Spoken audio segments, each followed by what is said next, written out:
The winner of the Nokia Business Innovation Award is Cathy Foley.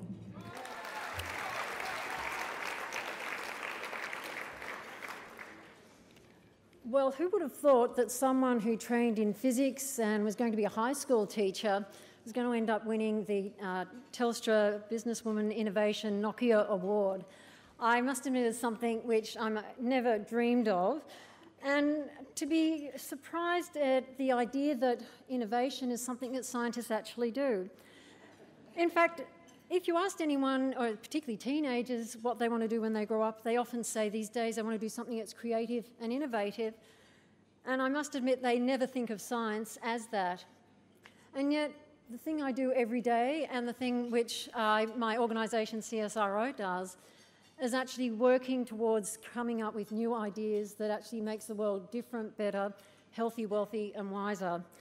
And so I'd like to thank Telstra and Nokia for this award because it actually brings together some of the things which I suppose I've been working on.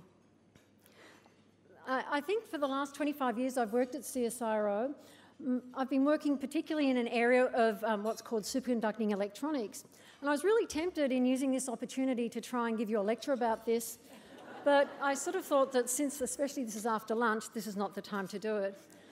But my innovation has actually been a very small one. It's actually 2 atoms wide.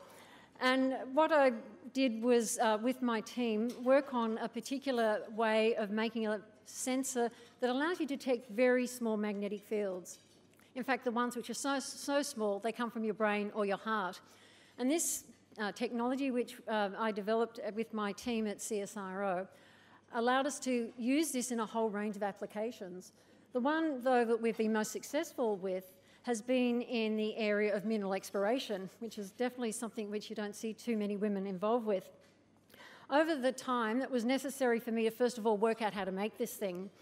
And it took a long time. In fact, I was trying to work out which baby it was that I had to do this with. But I think it was with my daughter, who's now 18 years old. And when I came back from maternity leave, and she was only 12 weeks old at that stage, we had a trial due at, it was actually with BHP Billiton, who originally was sponsoring this research, because I know how hard it is to find sponsors to do anything, and it's and getting people to actually underwrite or fund your research is very important to us and hard to achieve. Anyway, when I came back from maternity leave, the people who'd been trying to make these devices while I was away had no success.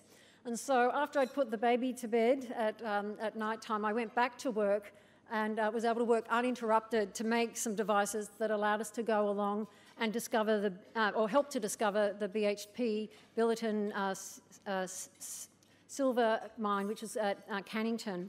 And this got a lot of recognition around the world. And with people going along and coming and saying that this is something which is unique to Australia, that allows us to use this in Canada, in Africa and other countries, led to this innovation being taken from a laboratory and into industry. It's something that is hard to do, and is something which I guess many people don't even think as a scientist that we even do. And yet today, scientists are expected to take the stuff that we're doing to a point where it is used so that it makes a difference. And I suppose in my case, it's hard to believe that my particular invention has probably led to all of you who have Nokia phones having a little bit of nickel in there, or silver or gold, that was probably discovered with the system that I developed. That's something that's very exciting and means that it really allows me to know that I have a big impact. It's been an interesting journey along the way to become a senior person in CSIRO. Physics in particular has very few women. It still has few women. We're working very hard over the years. Having this award really makes me feel validated in the idea that women can really make a difference. And I hope that I'll be able to use this so that we can encourage more women to see that they can contribute in this area, which is often seen as being too hard or too scary, or that you have to be really brilliant in some way. I'd like to think I was Einstein's best friend or cousin, but in fact, I am pretty much a regular person. In fact, I'm terribly dyslexic. I also lost my glasses yesterday and can't read my notes on my, on my talk. And And I've been able to go through this whole process of going to university, getting my dream job at CSIRO, working there for 25 years, and getting to this point where I feel like getting this recognition that allows me to feel that I have made a difference. I hope I can project this to other women to think that they can do the same thing. But being a scientist, you don't actually work alone, although we often think of them as being bald-headed men with white coats working in labs alone. In actual fact, I'm part of a team, and I just want to thank them very much. First of all, Simon Lam, who was a student, just arrived from Hong Kong, worked with me initially to do this work and come up with those, the experimental work that led to being able to create this 2-atom-wide structure that allowed this technique to happen. And then Jadu and Emma Mitchell, who are some of my colleagues who then worked out on the physics of it and perfecting the technique. Rex Binks, who made the materials or the systems that house this. Peter Sullivan, who is a technical officer. We actually lead people from fitters and turners right through to electronics engineers. Chris Lewis, who invented the electronics. And Keith Leslie, who has been the person bringing it all together and helping me to get it out into the marketplace. But that's all well and good at work. I work for an organisation that has been so supportive of me all the time through having children and all the ups and downs that we all experience in life. But my family has also been terribly important to me. In fact, in a situation where it's probably not unusual that women physicists marry other physicists, and I want to acknowledge my husband, Tony Murphy, who actually has been a major mentor for me. I think before he actually took me under his wing, I was probably not as a successful scientist as I am today. And with his help and also his equal partnership at home means that we can do all the things both of us want to do to enhance our careers, have a wonderful life, and really do things that we think are contributing.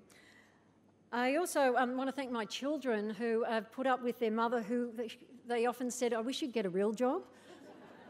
And they have put up with, I suppose, the travel that I've had, I guess, long hours, the fact that sometimes I'm there and sometimes I'm not, that I disappear sometimes to go into the lab in the evenings. We're probably not allowed to do that now as we get more focused on occupational health and safety.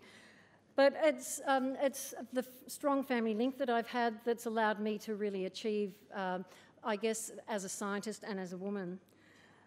Finally, I guess I want to just say that I hope that the Nokia Award will show that women can invent, women can create, and women can make a difference. And I want to thank them for providing the sponsorship for this and for giving me the opportunity to actually take science, physics, women into the realm where everyone can see that we are important and that every woman who aspires to be creative and innovative might see science and physics as a way of doing that. So thank you very much.